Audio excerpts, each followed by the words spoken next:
আমাৰ এই মাৰুৱাচকী হাতীপোতা বিলখনত শিঙিমাৰীৰ পৰা যিটো জান আহিছে সেই জানটো দি বৈ অহা পানীতে মানে ইথানল কোম্পানীৰ বিষাক্ত বস্তুবোৰ আহি আমাৰ এই জানটো দি আহি আমাৰ বিলত পৰিছে। এতিয়া বৰ্তমান আমাৰ বিলখনত যিমান মাছ আছিল, মাছ, কাঁকৰা, কুচিয়া, পোক পতংগ যিমান আছিল আৰু চব মৰিব ধৰিছে। এতিয়া আমাৰ বিলত নামিলেও পানীটো খুব শুজায়। আগতে বৰ ধুনীয়াকৈ আমি গা পা ধুইছিলোঁ, মাছ মাৰিছিলোঁ, মাছ মাৰিয়াতো অসুবিধা নাছিল। এতিয়া বিলত নামাৰ তাৰমানে অনুপযোগী হৈ পৰিছে। এতিয়া মহে বা গৰু ছাগলে পানী খালে মৰাৰ সম্ভাৱনা বেছি। মাছ প্ৰায় মাছ মচিয়ে মৰা শেষ, মাছবিলাক উপঙি আছে আৰু 2-4টা যি বাকী আছে মৰিব সেইকেইটাও উপঙি আছে। গতিকে মই আপোনালোকৰ জৰিয়তে প্ৰশাসনক এইটো তাৎক্ষণিকভাৱে ব্যৱস্থা লোৱাৰ কাৰণে আহ্বান জনাইছোঁ আৰু মুখ্যমন্ত্ৰী মহোদয় যাতে এই ইথানল কোম্পানীৰ পৰা নিগৰি অহা যিটো বেয়া প্ৰদূষিত বস্তুবোৰ সেইবোৰ যাতে আমাৰ এই জানটোত নপৰে তাৰ কাৰণে ব্যৱস্থা লোৱাৰ কাৰণে মই আহ্বান জনাইছোঁ। আমাৰ এই বিলখন মোটামুটি 1 কিলোমিটাৰে হ'ব। 1 কিলোমিটাৰ আমাৰ মাৰুৱাচকীৰহে বিলখন, কিন্তু দুমনিচকী চকৰ পৰাতো বিলখন বহুত দীঘল আছে। এই জানবিলাকত যিমান মাছ আছে চব মাছে মৰি আছে। তাতে গোটেই মানুহ এতিয়া কোনো ব্যৱহাৰ কৰিব পৰা নাই। আমি 2-4টা মাছ যদিও নিছোঁ সন্দেহ হৈ আছে খালি বা কি হয়, যিহেতু বেয়া বস্তুৱে উঠি আহি মাছ মৰছি, গৰু ছাগলে পানী খাওঁতে মৰব, তাৰপিছত বগুলা মৰছি, চৰাই চিৰিকটি মৰছি বিলুৰ পানী খায় বা মাছ খায়।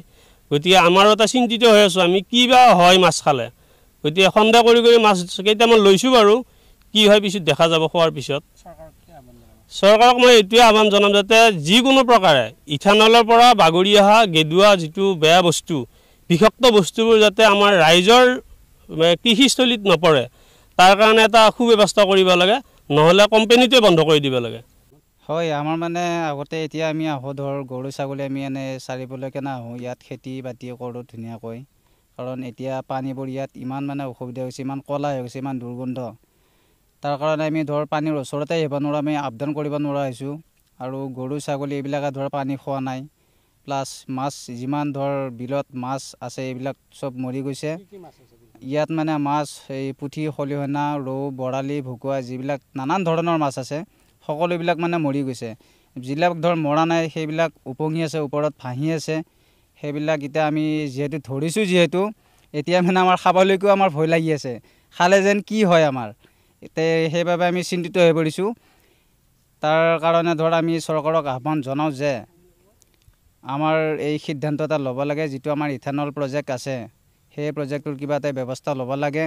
এই গেলা পানী যিবিলাক আছে সেইবিলাক মানে এটা নিশ্চিন্ত জেগাত থোৱাৰ এটা ব্যৱস্থা কৰিব লাগে, যাতে পাব্লিকৰ একো ক্ষতি নহয়, খেতি বাতি নষ্ট নহয়, বিল পুখুৰী ইত্যাদি যিমান নানান ধৰণৰ পশু পক্ষী আছে কাৰো যাতে একো অন্যায় নহয়, সেইবাবে আমি প্ৰশাসনক আমি আহ্বান জনাইছোঁ। এতিয়া গৰু ম'হে একদম পানী খোৱা নাই, পানীয়ে খোৱা নাই গৰু ম'হে।